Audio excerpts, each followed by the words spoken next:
अमोल शिंदेंच्या कुटुंबियांची अवस्था केविलवाणी झाली आहे। पोलिसांच्या भीतीने गावकरी या कुटुंबांशी बोलत नाहीयेत ना त्यांना कोणी कामावर बोलवत। नातलग जवळ येत नाहीयेत। नुकतीच प्रसूती झालेल्या मुलीला पाठवण्यासाठी अमोल शिंदेंच्या वडिलांनी विनवणी करून 2 दिवसांचं काम कसंबसं मिळवलं।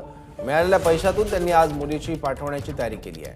किंवा एकदा तरी अमोलशी आमचं बोलणं करून द्या अशी या कुटुंबाची आर्त विनवणी आहे।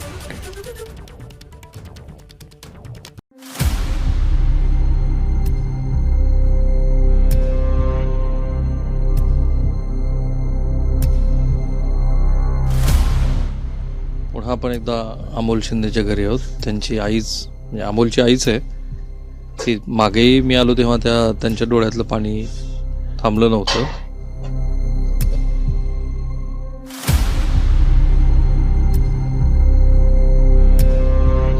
कुणी गेलंच नाही दिलेलं। तालुक्यावर झालं आपल्या पैसे रुपये नाही तिथं तिकडे कुठे जाणं होतं।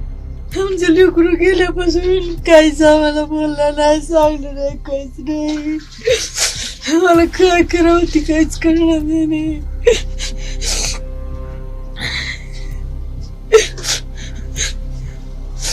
कुठलं लोकप्रतिनिधी वगैरे कोणी आलं का तुम्ही?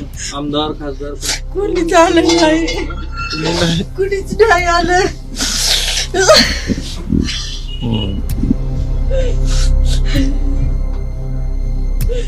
मला वाटत नाही की आज अमोल ज्या प्रसंगातून जातो आहे त्यानं ह्या परिस्थितीचा कधी विचार केला असेल।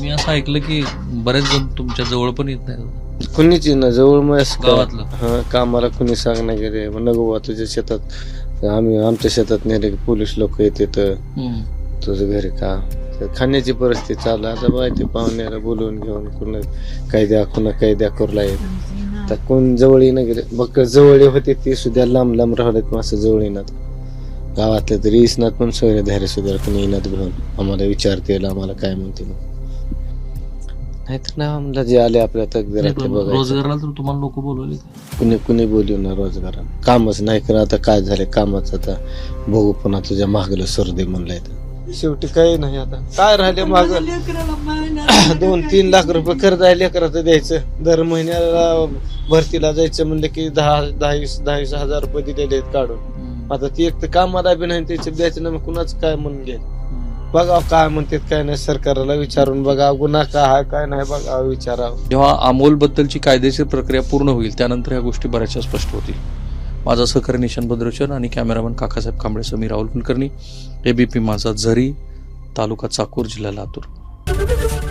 एबीपी माझा उघडा डोळे बघा नीट।